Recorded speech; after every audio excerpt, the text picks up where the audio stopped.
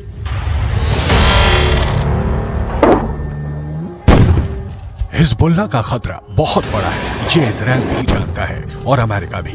अगर हिजबुल्लाह ने गियर बदला तो इजराइल के लिए उसे रोकना आसान नहीं होगा। यही वजह है कि अमेरिका के विदेश मंत्री एंटनी ब्लिंकन इराक का भी दौरा कर चुके हैं। जब ब्लिंकन इराक पहुंचे तो वो बुलेट प्रूफ जैकेट पहने हुए थे। इराक में ऐसा खतरा बताता है कि अमेरिका इस वक्त वहां की मिलिशिया हश्द अल शाबी से भी घबराया हुआ है, क्योंकि ईरान समर्थित इस गुट ने अब इराक और सीरिया दोनों जगह अमेरिका के अड्डों पर हमले शुरू कर दिए हैं।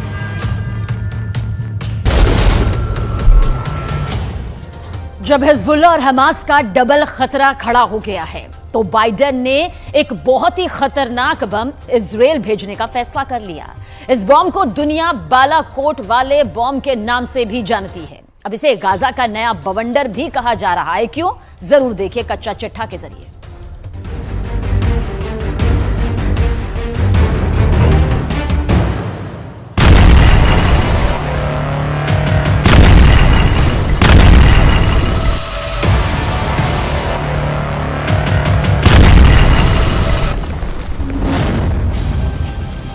हमास का सफाया करने के लिए इजराइल अब वही बम इस्तेमाल करेगा जो भारत ने पाकिस्तान के खिलाफ बालाकोट में किया था।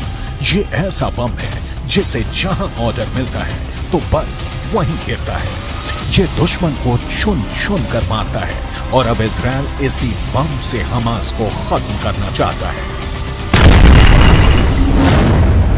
स्पाइस बम एक तरह की किट होती है जो बम को एक ग्लाइड करने में मदद करती है और फिर सैटेलाइट की मदद से ये उसी ठिकाने पर गिरता है जहां इसे टारगेट मिलता है।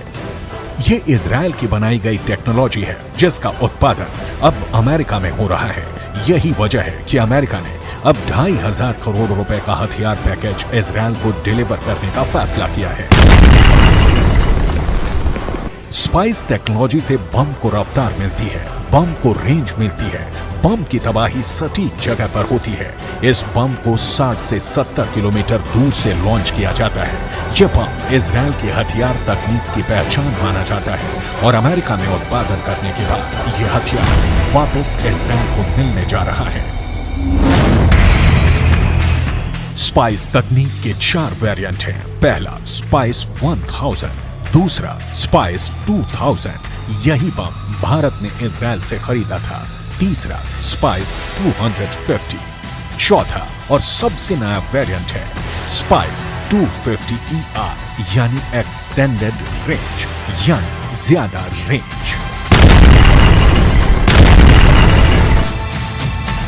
गाजा पर बमबारी के लिए इजराइल को अमेरिका से जो पैकेज मिल रहा है उसके कई मायने हैं। एक ये भी बात है कि क्या इजराइल के बम कम पड़ने लगे हैं? क्या 25,000 टन से गाजा को समतल करने के बाद इजराइल के बम का गोदाम खाली हो चुका है? इस वक्त गाजा पर बमबारी जारी रखने के लिए अमेरिका इजराइल की लाइफलाइन बनकर आया है। उसके 2 समुद्री बेड़े इजराइल के आसपास ही तैनात हैं ताकि युद्ध का दायरा अगर बढ़ता है तो इजराइल को कवर फायर दिया जा सके। ये दोनों समुद्री बेड़े परमाणु बम से लैस हैं, इसलिए डर ये भी सता रहा है कि अगर हमास का खात्मा नहीं हुआ और इजराइल के दुश्मनों ने उस पर चौतरफा हमला किया तो क्या परमाणु बम एक्टिव हो सकता है? इजराइल के दोस्त अमेरिका ने समंदर में अपनी घातक परमाणु पनडुब्बी ओहायो भी तैनात कर दी है, जिसके टारगेट पर साफ तौर पर ईरान है। मतलब हमास और ईरान के खिलाफ अमेरिका ने अपना परमाणु प्लान एक्टिवेट कर दिया है।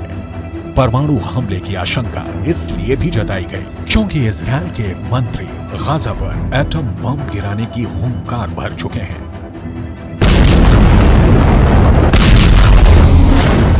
अब रूस ने भी परमाणु बम की नुमाइश करके अपनी नीयत साफ कर दी है, जिसके बाद अमेरिका घबराया हुआ है। बाइडेन ने अपने नए परमाणु बम पर काम करना शुरू कर दिया है। अमेरिका ने नया परमाणु बम बनाने का ऐलान किया है। अमेरिका का ये नया न्यूक्लियर ग्रेविटी बम होगा। अमेरिका के नए परमाणु बम का नाम B6113 होगा। नागासाकी पर गिराए बम से 14 गुना बड़ा होगा यह बम। अमेरिकी रक्षा विभाग ने ऐलान किया है कि वो B61 परमाणु ग्रेविटी बम के मॉडर्न वर्जन B6113 पर काम शुरू करने जा रहा है। अमेरिका का यह नया परमाणु बम कितना ताकतवर होगा? सवाल है कि क्या अमेरिका रूस के जार बम से भी बड़ा और अधिक शक्तिशाली परमाणु बम बना सकता है? क्योंकि विदेशी मीडिया की माने तो पुतिन ने जार बम की ये प्रदर्शनी अमेरिका को चिढ़ाने के लिए ही रखी है।